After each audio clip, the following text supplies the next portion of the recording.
Every time I walk this road, it's always dark and cloudy. Every time I see that man, I always tell him howdy. If you see my Cotton Eye Joe, if you see my darling, if you see my Cotton Eye Joe, tell him I'm going to Harlan. Cotton Eye Joe, my true love, Cotton Eye Joe, I say.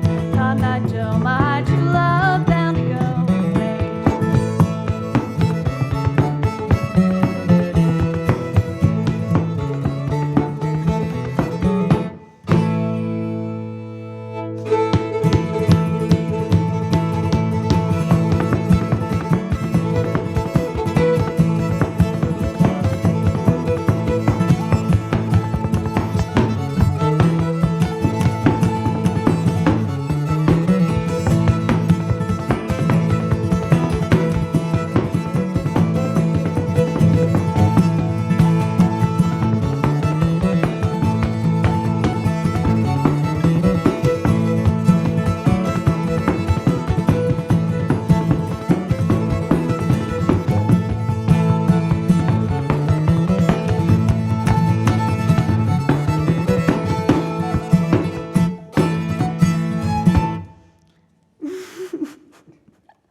Well, folks, I've got a very important question to ask you.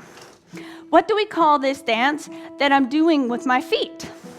Now, if you're like most Americans, or if you're joining me from anywhere around the world, if you're like most people around the world, you probably have no idea what this dance is called. Or if you're from the Southeast here in the United States, maybe you'll call it clogging. But if you've been following me on social media, you know it's called buck dancing. And it's pretty awkward, the fact that not many people know what this dance is called, considering I'm the national champion buck dancer. It's pretty weird being the national champion of something that not many people have heard of. But that's okay, because I'm going to teach you guys all about buck dancing, and by the end of this show, y'all are going to be experts. So let's start with what you know. I'm going to assume y'all know a little bit about clogging. If you've ever seen a clogging team, maybe you've seen all the cloggers dressed in matching outfits, and they do all these fancy steps, kicking their legs up in the air. They do the same steps at the same time, and it's very entertaining. Well, clogging is very similar to buck dancing. As a matter of fact, they come from the same tradition, the Appalachian tradition, and they're very similar for that reason. However, there's a few differences. Buck dancing is a lot older, a lot more traditional, whereas clogging evolved from buck dancing. It's a little bit newer. Clogging is all about putting on a show. As a clogger, you're going to do a bunch of fancy dance steps, kick your legs up in the air, swing your legs around, so as to entertain your audience. Now, all these dance steps are in time with the music. However, they don't contribute to the music. Not like buck dancing. Buck dancing, as a buck dancer, you are a musician and your feet are your instrument. So you're going to be doing a bunch of rhythms with your feet. And since you're focusing on the rhythms, sometimes the dance steps aren't as interesting as, the clogging steps. So I want y'all to watch closely on this next song and listen and see if you can tell some of the differences and similarities, because I am an entertainer and a musician. So as an entertainer, I'm going to incorporate the clogging to put on a show, but as a musician, I'm going to incorporate the buck dancing so I can keep a good beat. So if you see something that looks fancy, that's clogging, and chances are it won't sound as good as the buck dancing. However, if you hear a step that sounds cool, that's buck dancing, and it probably won't look as great as the clogging. So you can't have it all, folks.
Well, this next song is the most redneckest song I know. But before we get started, this is called Whistle Pig. So I need to kind of explain what a whistle pig is so you kind of know what's going on during this song. Well, you see, whistle pig is actually the hillbilly term for a groundhog. And you kind of got to be a hillbilly to know that. And it's okay if you already knew that. It means you're a hillbilly and you can join the club. Well, so now that you know what a whistle pig is, you'll kind of understand what's going on in this song, and hopefully you'll love it. All right. Ooh, wait. 1, 2, 1.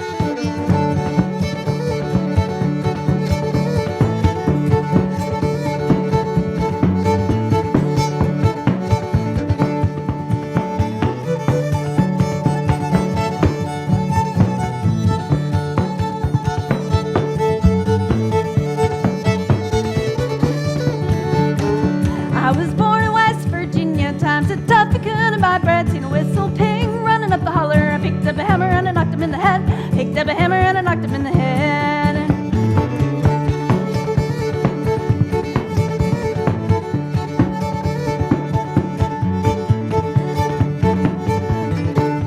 Spent all day digging them taters. I was so tired to get in bed. 7 little bugs were in there with me. I picked up a hammer and I knocked him in the head. Picked up a hammer and I knocked him in the head.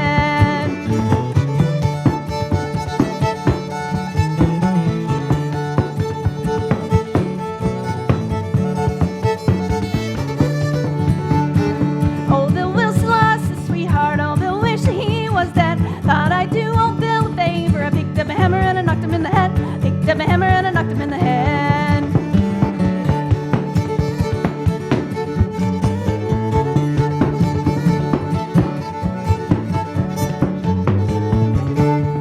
I was born in West Virginia, times are tough, couldn't buy bread. Seen a whistle pig running up the holler. I picked up a hammer and I knocked him in the head.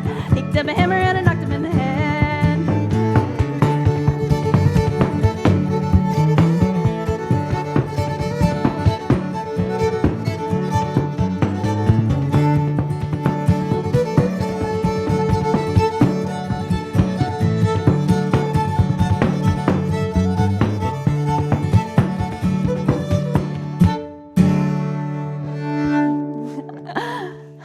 I picked up a hammer and I knocked him in the head.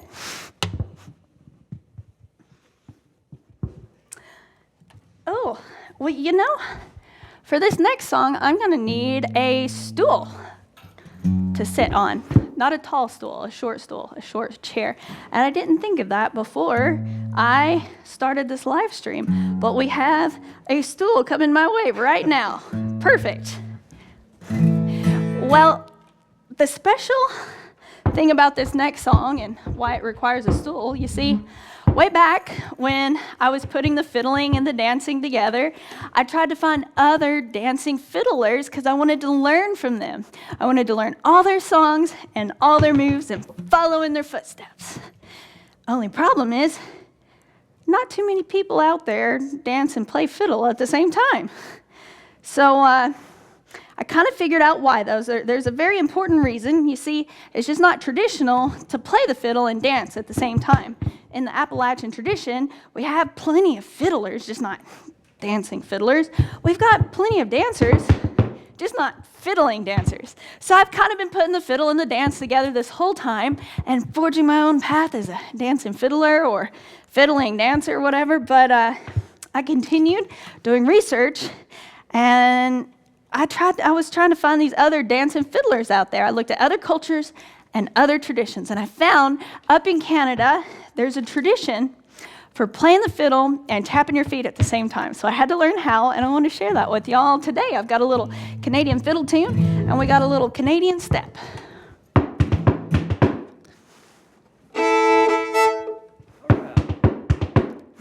One, two, one.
I'm going to get that out of the camera.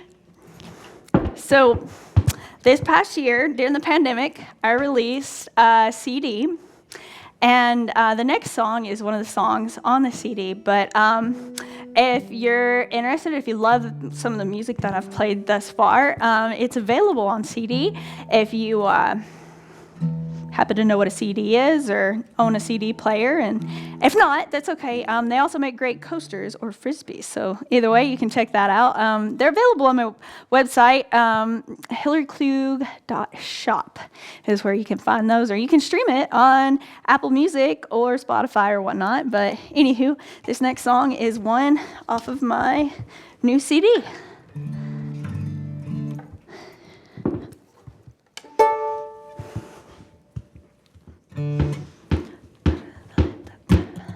One, two, one.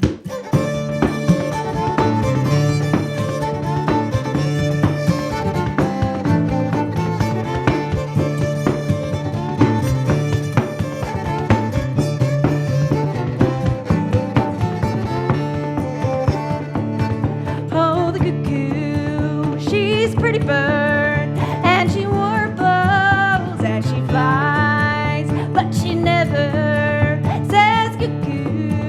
till the 4th day of July.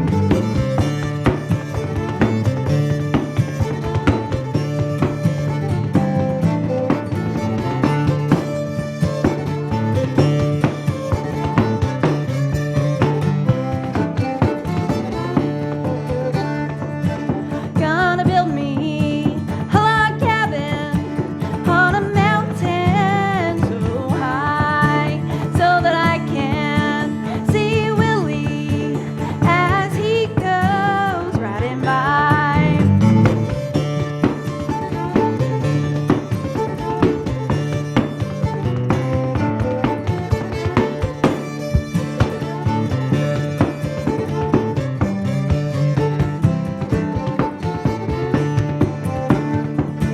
Jack of diamonds, I know you alone. You rob my poor pockets of silver and gold.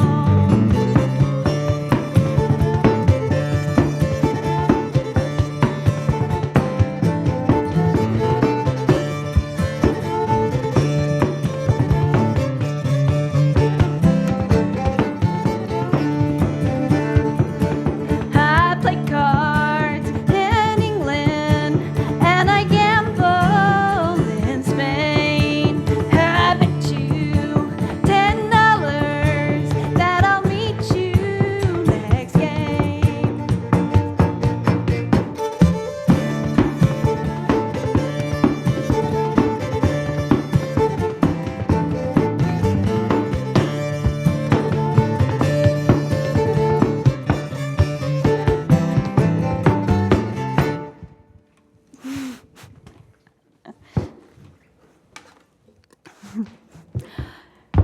It's kind of awkward sometimes. You get done with a song and you expect the applause, but when you don't have a live audience, we get done and we're just like, where's the applause?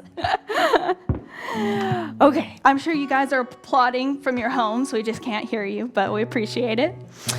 This next song is called Fire on the Mountain. Any of y'all ever heard of the fiddle tune, Fire on the Mountain? Well, it has a very interesting story for how this tune got its name.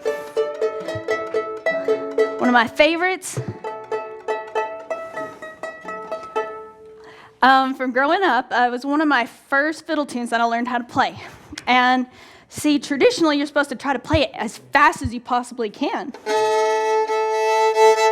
So how the tune got its name, you see, there was this one old-time fiddle player. He was playing this tune up in his cabin, up in the Appalachian Mountains, way, way back a long time ago. And he was trying to play this tune as fast as he could.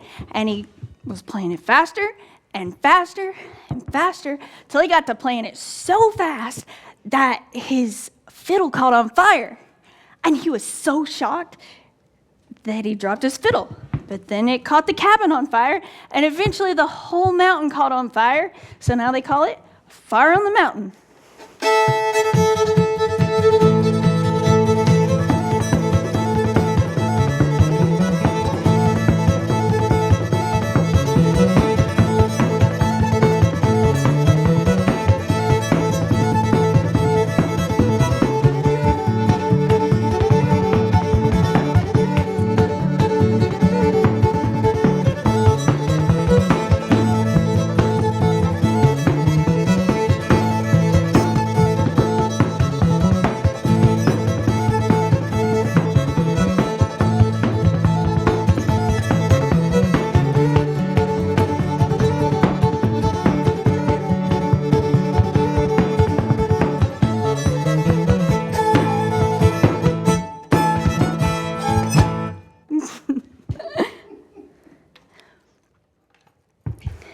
Well, y'all know what's coming up next. I got a question for you. What's the difference between a banjo player and a possum lying there dead in the middle of the road? There's swerve marks in front of the possum. Now, in the old time world, we like to make fun of banjo players. So I know about 50 banjo jokes. Yes. What's the difference between a banjo player and a pepperoni pizza? Pepperoni pizza can feed a family of 4. And after this song, y'all are going to see why. There's a reason we have banjo jokes. Yeah. 1, 2, 1.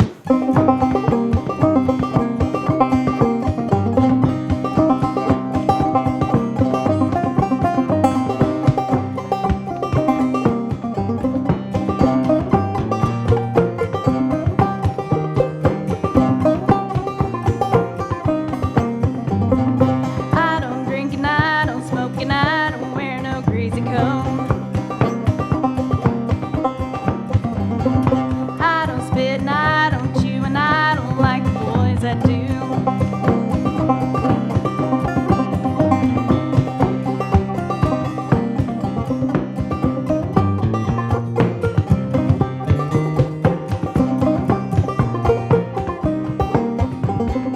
Eat my food with a greasy fork, I grease it up, I'm a greasy dork. Greasy pie and greasy meat, it puts me on that greasy seat.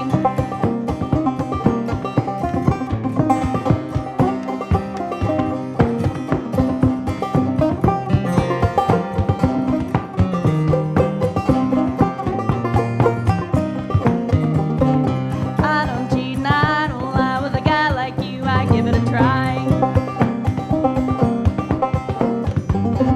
I don't know and I don't care and I'll pull down your underwear.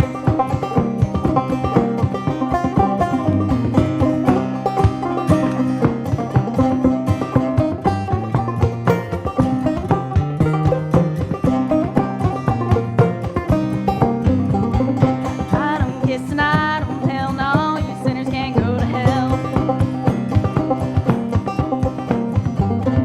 I feel up and I feel down, with a guy like you I feel around.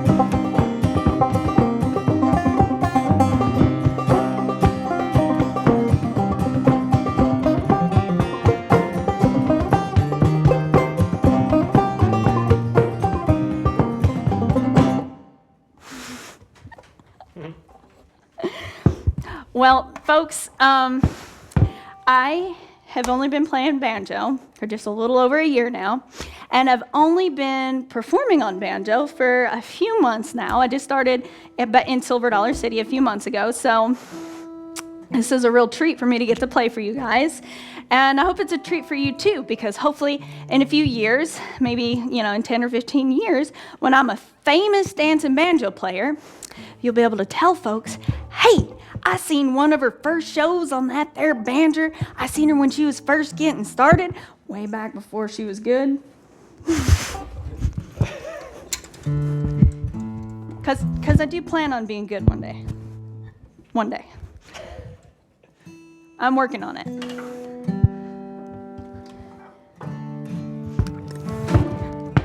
Oh, I'm so sorry. Okay, so this next song, I know we've been playing an awful lot of heathen music thus far today, so we're going to try to redeem ourselves a little bit with a gospel number, one of my favorites, hopefully one y'all know and love. Feel free to sing along if you know the words.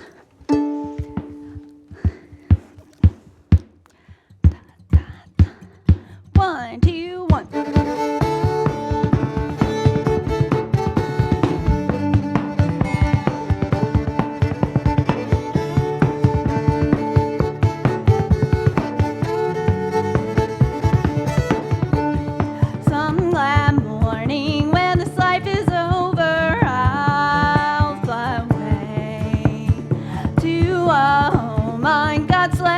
Shore, I'll fly away, oh glory, I'll fly away. When I die, hallelujah, by and by, I'll fly away.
I'll fly away, y'all.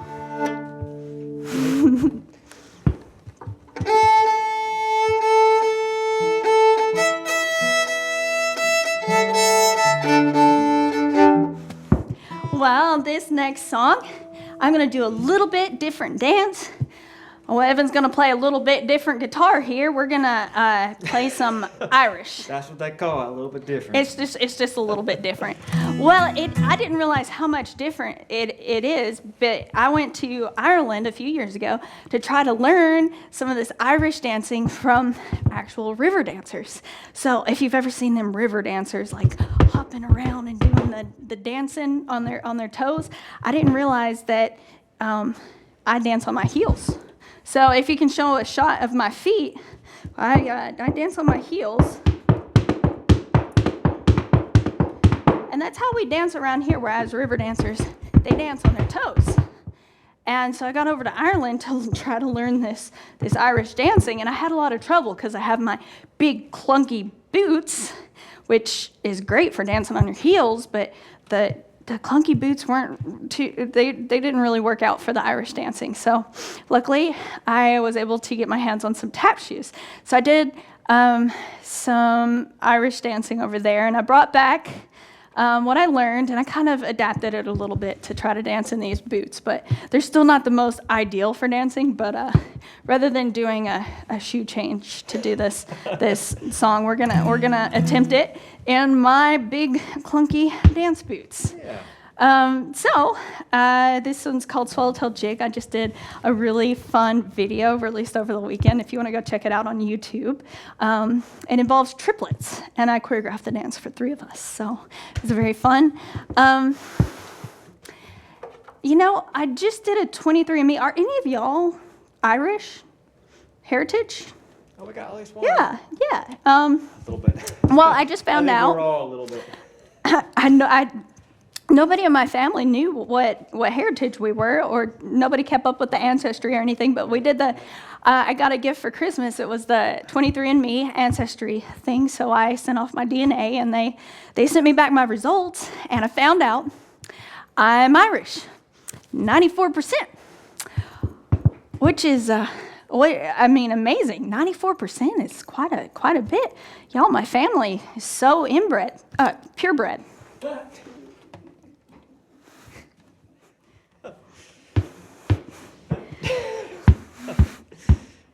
One, two, one.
This is the part where Evan introduces the next song because I'm out of breath. You see, the Irish dancing just gets me a lot more out of breath than the old buck dancing. Folks, I don't know how she does it. I can barely do one thing at a time. I mean, I struggle. I don't know. Do you guys struggle with one thing at a time? I know I do. Well, I guess we're going to switch it up here just a little bit, just because we can. We're going to do a great old-time tune that actually I kind of learned from you, but I've since heard so many great old-time fiddle players, Mark O'Connor, Benny. And Bruce Molsky. Bruce Molsky, yeah. And Benny Thomason. Benny Thomason, yeah. So in the old-time tradition, we like to cross-tune our fiddles. And this is something that I don't really talk about a whole lot because it's a very geeky subject, and I will really geek out and bore y'all to tears. But I'm going to try to explain really quick in a way that's not boring.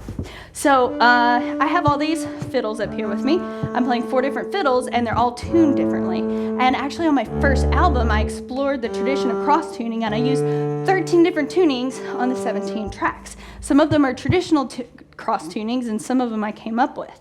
So basically what it means is there's a standard way to tune a fiddle. And the standard way, if you were to strum all the strings together, even if the strings are in tune, they don't harmonize.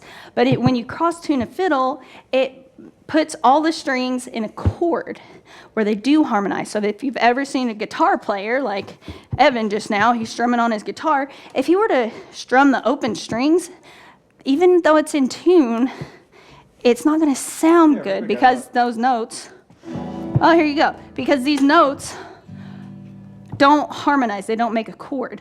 So it's not until you take this hand and make a chord over here and then strum it, that it harmonizes and sounds good. And so Evan's like changing chords the whole time.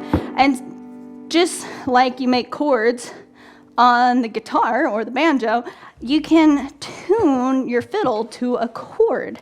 So I have each of my fiddles tuned to like a different chord so that they all harmonize, but it's in different ways. So certain songs work with certain tunings, and my voice works with certain tunings. So sometimes I have to change fiddles in order to change tunings in order to make the song work for my voice or whatever. So that's a long story to just explain that this fiddle I have tuned up in a very special cross tuning that actually sounds like a cello. So if you hear some cello-ish vibes in this song, that's just because I have it tuned up like a cello. And also because Evan kind of sounds like a cello. I'll take it. I've been called worse things, folks. About like this? Yeah, whatever you Is that too? Just a little back a little bit. Nice and easy. 1, 2, 3, 1.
We're going to play another one here with Evan on bass.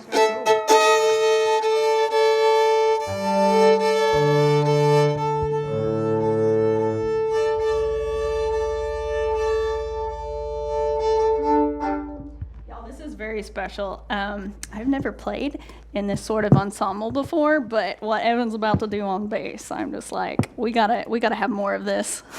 Y'all let me know what I'm about to do. Y'all let me know what you think of what Evan does on bass, because this is... Or maybe don't let me know, too. That's us also. Yeah, y'all let us know what you think of Evan on bass, because I think this is cool. I want to record like this. This song was on my latest CD, but it doesn't have a bass like this. Yeah. Here we go. 1, 2, 1, 2, 1.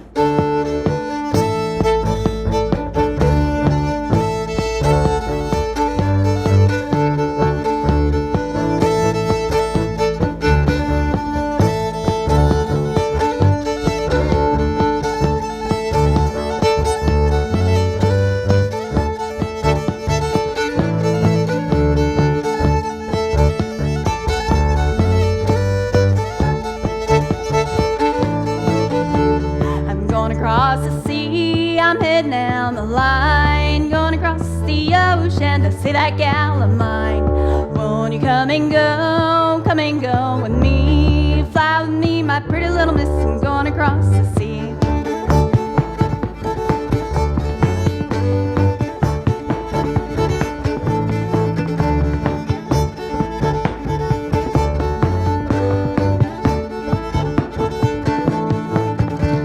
I'm going across the mountain to stay forevermore. Left my little darling standing at the door. Going across the ocean, come with me and go. Leave this world of sorrow and troubles here below.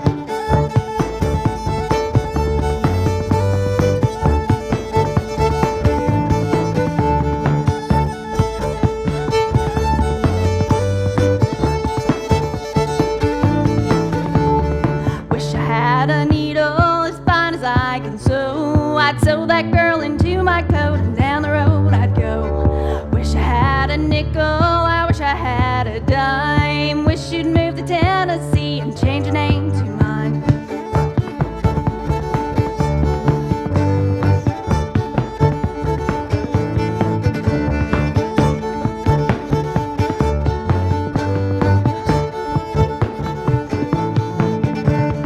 Ships are on the ocean, the waves are rolling high. Come love and go with me, I'll love you till I die. Hair as black as ravens, her eyes as black as coal. Won't you say you'll marry me before I get too old?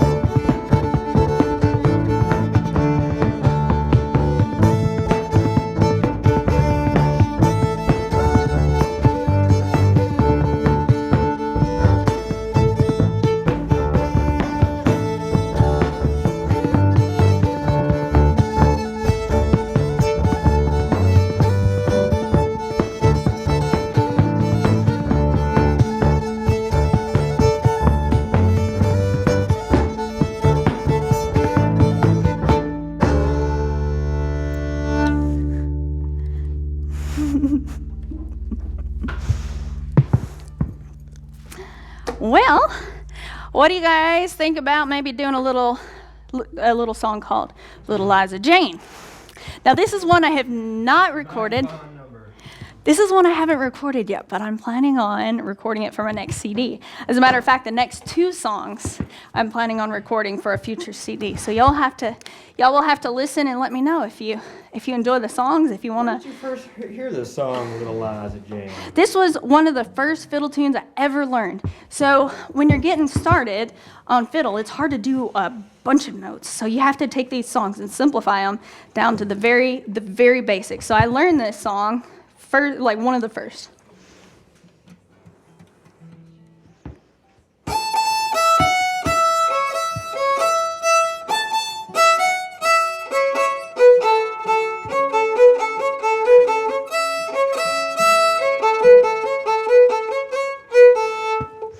I'm going to play it a little bit more sophisticated, a little bit more complex, but that was one of the first tunes that I learned, that very simple version. And then when I started teaching fiddle lessons, that was one of the tunes that I used to start teaching my fiddle students, one of the first tunes to teach them, because it is a little bit easier to start with that tune.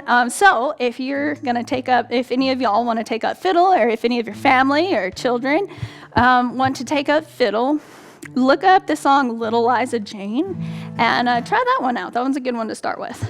Yeah. I know my favorite version is Mr. Grandpa Jones and String Bean doing the song. Oh, goodness. Yeah, y'all will have to look that up. That's good stuff.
Well, folks often ask me, how'd you become a dancing fiddler?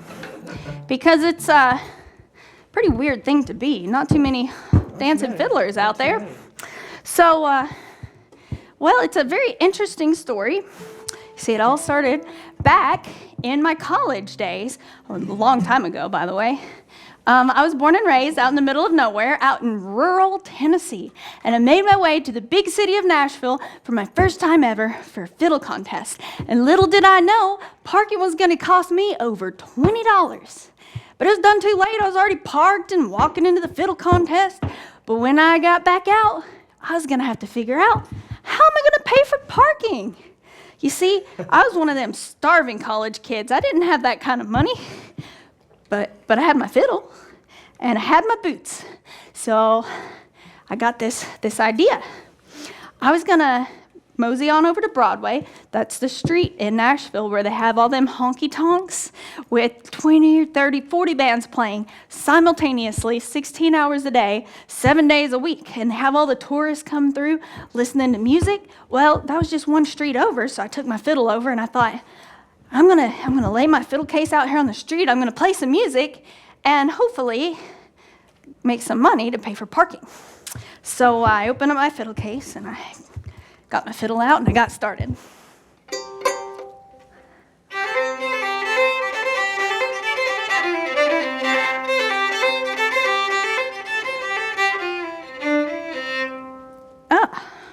It was very embarrassing and frustrating at first. Nobody noticed me there. Everybody just ignored me and kept walking by. Nobody paid attention, so it was kind of frustrating. So I thought, well, let's keep going. Let's try this again. Maybe they just didn't hear me. Maybe I need to play louder, and maybe I'll really get their attention if I stomp my foot. You got my attention. So I tried again. I tried harder, louder, stomping my foot.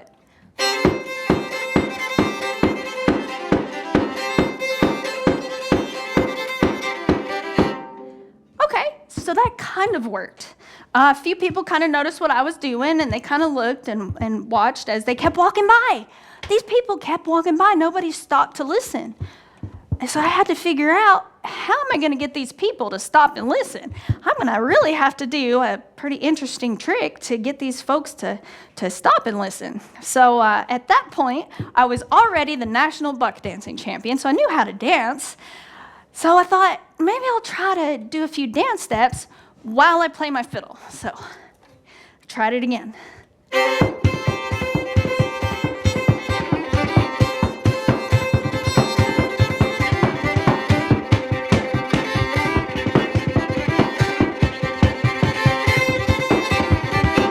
And that was the trick. That was it. Everybody stopped and they watched. Not only that, but they cheered and applauded and they shook my hand and got my autograph. But most importantly, they put money in my fiddle case.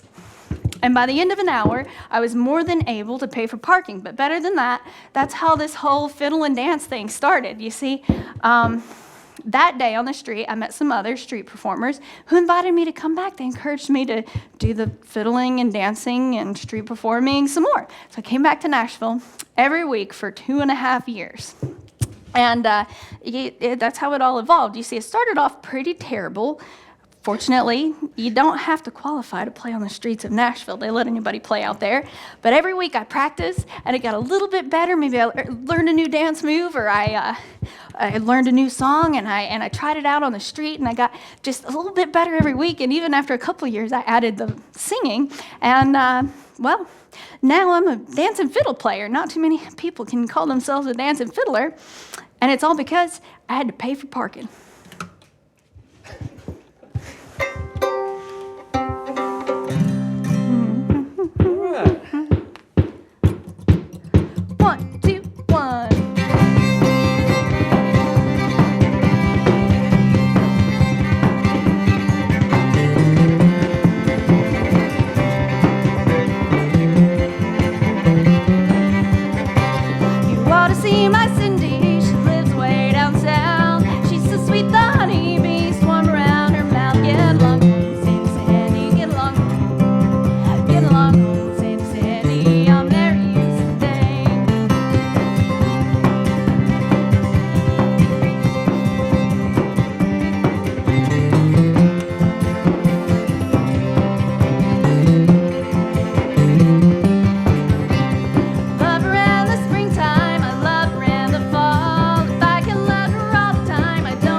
Cindy.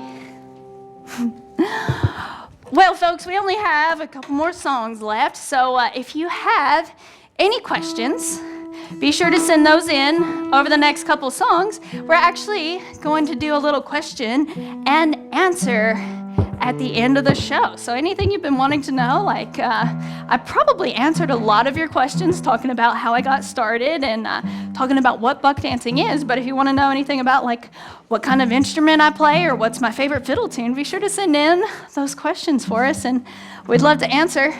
If you want to know Evan's favorite fiddle tune or Ooh. what's your favorite fiddle tune? Y'all be sure to ask that because he looks perplexed. That is a good question. Well, you have 2 songs to think about Okay. it.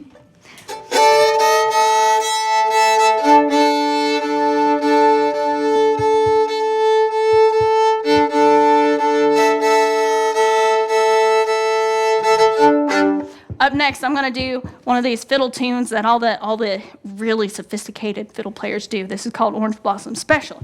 And so when fiddle players really want to show off, they do this song called Orange Blossom Special. So I'm gonna do the song, but I wonder if any fiddle players have ever tried dancing and playing this song before. I actually found one fiddle player, one of my heroes, Mr. John Hartford. So he's the one who inspired this song. And this is, well, before we start, I have to announce, this is Evan's big solo. Actually, he already had a solo at the beginning of the show, but that wasn't planned. This one is planned. So this is his... No pressure.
Well, folks, we only have time for 16 more songs. Next time, at the next live stream. Oh, you got worried there. We only have one more. Only one more, but we'll make it a good one. Save the best for last. Yeah, we were saving the best for last. So thank you guys all for joining us. This is our final song. I do hate that, but hopefully we'll be able to have another live stream and you guys can join us next time for some more fiddle and dance. And if you have any questions, be sure to send those in during this song because we're gonna have a little question and answer after the show.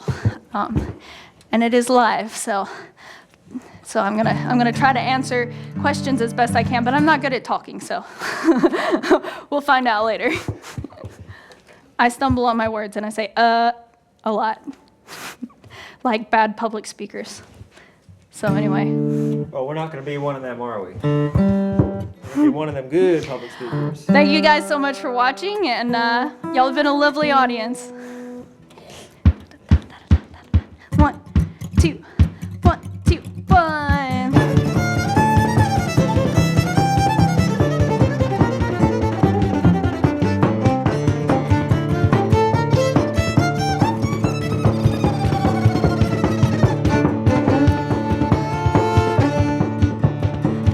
Down to Georgia, he's looking for a soul to steal.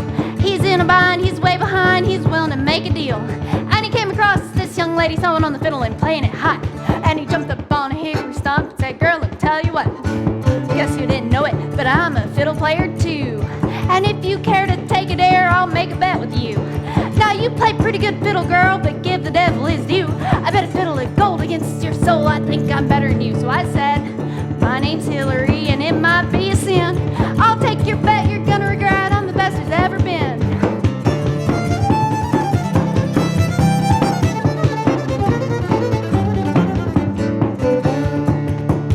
Devil opened up his case and said, "I'll start the show."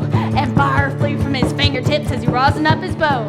And he pulled the bow across the strings and it made an evil hit. And then a band of demons joined in and it sounded something like this.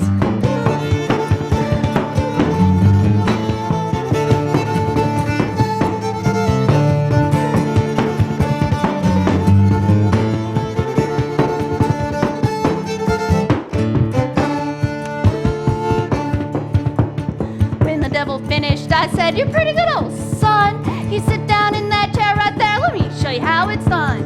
Fire on the mountain, run, boys, run. Devils in the house of the rising sun. Picking the rat pan, picking up dough. Punish the dog by no time now.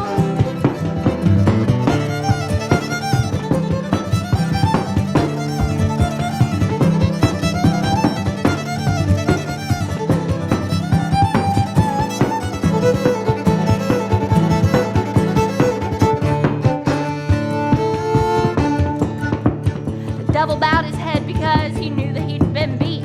And he laid that golden fiddle on the ground at my feet. And I said, "Devil, you just come on back if you ever want to try again. 'Cause I told you once, you son of a gun, I'm the best there's ever been." Fire on the mountain, run, boys, run.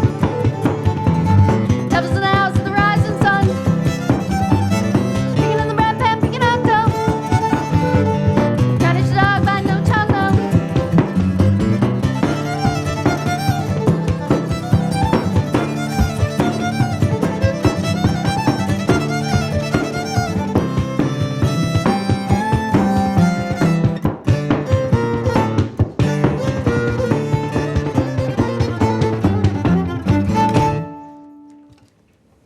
Woo! Thank you guys so much for watching. That's it for now. Thank you so much to Mr. Evan Windsor on the guitar and the stand-up, the upright bass. And thank you guys so much for watching and listening. Y'all have been a lovely audience. And now it is time for our live Q&A. We have a few questions. People are saying what a great show it's been. Ah, great. And we have I'm so excited. When did you start first buck dancing? Was it when you were a kid?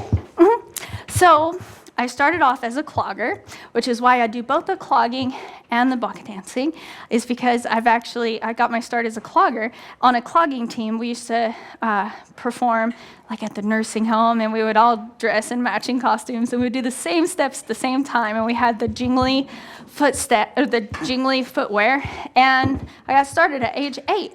And then later on, I picked up the fiddle at age 13, and I kind of quit clogging, but I already knew how to do this dance.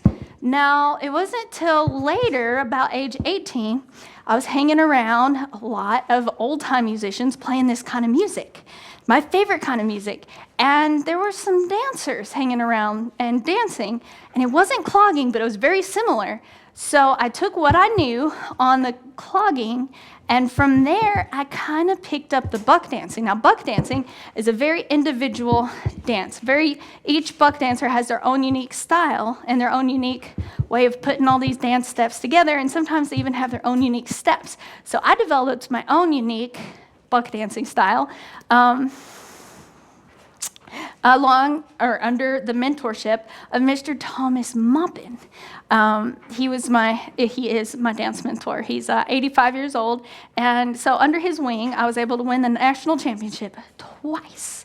And he's won the national championship 7 times. I've never beat him in a dance contest, although one time we did tie, but he beat me in the tiebreaker. So yeah, we started clogging at age 8 and then developed the buck dancing at age 18. Next question.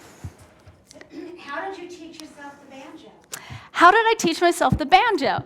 Well, great question. There was this one pandemic, and I had a lot of extra time, and I know all these fiddle tunes on the fiddle, and so I ended up I got a banjo to kind of fill some of this extra time and try to have fun. I had, plenty of time to try to figure some stuff out. So I used what I know about music theory and what I know about some of these fiddle tunes. I know all the melodies, and so I tried to figure them out on banjo. And I looked at some different YouTube videos, some tutorials, and I also got some of my friends to help me. I do have a few banjo playing friends. So between just asking for help and then figuring it out, I kind of figured out the banjo. But it definitely helped that I already know a lot about music theory, and then I already know a lot of these fiddle tunes. I can just figure out the fiddle tunes that I know on a different instrument. So, yeah. Do you have a favorite fiddle tuning? Do I have a favorite fiddle tuning? Now, this is a very geeky question. I think that the tuning that I use the most is G, D, A, D, and that's where you tune just one string down. You tune the E string down to a D. And so that's the main tuning that I use, but I would say my favorite tuning is D, D, A, D, which is the one that I used on the cello song, the song that sounded like it had a cello. That was a waltz called Midnight on the Water. If you want to check out my first CD, it has like all the tunings that I used, the 13 different tunings. It has it listed in the liner notes, so you can check out all the mini tunings and listen to the different sounds. And if you don't know anything about music theory, you can still appreciate the fact that it sounds like there's multiple fiddles playing all at once, but it's all just one fiddle. There's not two fiddles, or three fiddles. Sometimes it sounds like three fiddles, and there's no cello, there's no viola, it's all just one fiddle. So you can listen and really appreciate like all the different sounds that I'm able to create on a fiddle just by using the different tunings. So. Evan, this question's for you. Oh, come on up. Here, use this microphone. Sure. So, Evan, someone wants to know, did you choose to play the bass because you're so tall? Oh, that's a first for me. He's actually not that tall. It's the camera. I would say I'm about average height. I'm about 5'7". And it kind of helps that I'm really short, so it makes him look tall. Well, a little bit of backstory is my father is an electric bass player. But he never had any influence on me. He never pressed me to play music, but I asked him, I think I was in the 6th grade, I said, hey, Dad, can we go to the music store? I would like to pick out an instrument. And he said, sure, let's go. So we walked into a Sam Ash, and we get in there, and he stopped me, and he said, all right, Evan, you can pick out any instrument you want off this wall, but just remember, if you're a bass player, you're going to get more work than anybody else. And of course, I walked over the wall and I picked up a Fender Jazz bass. And that's about it. The rest is history. Yeah, so you're mostly like an electric bass player. Yeah, so I started out playing electric bass, and then I started playing the upright bass in orchestra. Mm-hmm. And then I went to school and I started playing jazz music, and also in high school, a friend of mine started playing clawhammer banjo. So we started to listen to a lot of old-time music, and that's when I kind of transitioned over from a Fender bass to an upright bass. But I go back and forth. I still enjoy playing electric bass once in a while. Which one's your favorite? Well, I do love a good Fender P bass. Okay, so he prefers electric, but he's incognito as a upright bass player and a guitarist. So, Hillary, what kind of fiddle and bow do you play on? Oh, great question. So this fiddle is from Mairead Nesbitt's fiddle collection. It's a Celtic Dawn fiddle, and it's my favorite fiddle. It's my main fiddle that I use in all my recordings and all my videos. And this one is not very old. Mairead just made it for me, actually, just about a year and a half ago. So I have another fiddle that's about 50 years old. It's called a Roth fiddle. It's made here in America. And then I have a Utsick, which was made in the Czech Republic. I think it's Czechoslovakia right now, back in the 1920s. And then this other one is a Realist, which is like a cheap factory-built fiddle. It's not like a handmade instrument like my other ones, but the cool thing about it is it's electric, so it's got a way that you can plug it in, and it's got a volume knob. So, and it's also got a 5th string, so that's why I kind of keep this one. And then the bow that I'm using is made by my friend Tyler Andall. So I grew up playing all this old time music and this bluegrass, and one of my friends with whom I played music growing up, he went on to work on bows for a living, and he still plays music, but then he started making bows, and so he made this bow, and I got it for him. It's a great bow from Tyler Andall. So he hasn't made many yet. This one's number 40 or something. I think it's number 40. So he's only made a handful of bows thus far. So I have one of his first ones. Super excited. So I have the last question. Before I ask The last question. how do people find out where you're going to be playing? Oh, great. Before we have the next question, we want to find out, how do people know where I'm going to be playing? So I have a lot of events booked later this year. And the ones that are like set in stone and open to the public, I have listed on my website on my calendar. But I'm playing a lot of events later this year that are not open to the public. They're kind of private events. So I haven't listed those on my calendar. So I have links to like get tickets and whatnot. So if you just go to my website and click on calendar, you can see where you can come see me perform. I am going to be in Dollywood later this fall, so that's pretty exciting. But if you can't make it to any of my performances, don't worry, I'm going to continue making a lot of fiddle and dance videos and releasing them on Facebook and YouTube, because that's my favorite thing to do. I'm going to work on an album later on this year, and I'm going to do several more live streams. For those of you who can't travel to come see me perform, I'm going to play some music for you here on live stream so you can still catch a few shows. So thank you guys so much for watching. Y'all have been a lovely audience, and this was super duper fun. I can't wait to do this again. And one more question. Okay. I thought this one's really interesting. Have you ever danced together with other dancing fiddlers, like a river dance of buck dancing?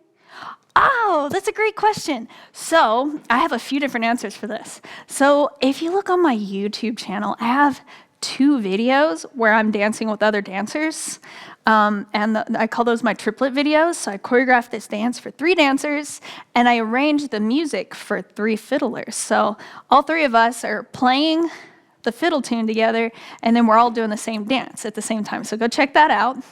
And then I did one other collaboration with a dancing fiddler, Miss Mairead Nesbitt. She's from Celtic Women, and she's one of the founding members. She's the lady who plays the fiddle and dances at the same time. So I contacted her a couple years ago, and she not only knew who I was, but she was a huge fan, which is crazy because I'm a huge fan of her. I started doing the fangirl thing. Once I found out that Mairead Nesbitt was talking to me, I was just jumping up and down and screaming. And I asked about doing a video with her, and she said, absolutely. And so it just so happened that I was going to Ireland, and I would be there at the same time as her. So we met up in Ireland, in her hometown, at a castle, and we did a video together. If you look on YouTube, I did a collaboration video with Mairead Nesbitt, and so she did her dance, and she played her style fiddle, which is a lot more Irish than my style fiddle. But we played a fiddle tune that started off in Ireland, and then the settlers brought it to America, and it kind of evolved into more of an old-time tune. And so I played the old-time version of the tune, and she played the Irish version of the tune, and I did my buck dancing, and she did her river dancing. So it was very fun. I'm hoping for more collaborations with dancing fiddlers. However, there's not many of us out there. So hopefully one of my biggest heroes is actually Lindsay Sterling. So it'd be cool to do a collaboration with her, or Natalie McMaster would be cool, or April Virch.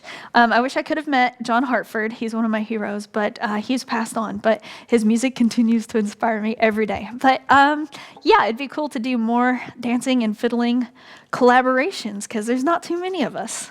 Anywho, I'm going to quit talking and get off of here for now. Thank you guys so much for watching and listening. This was super fun.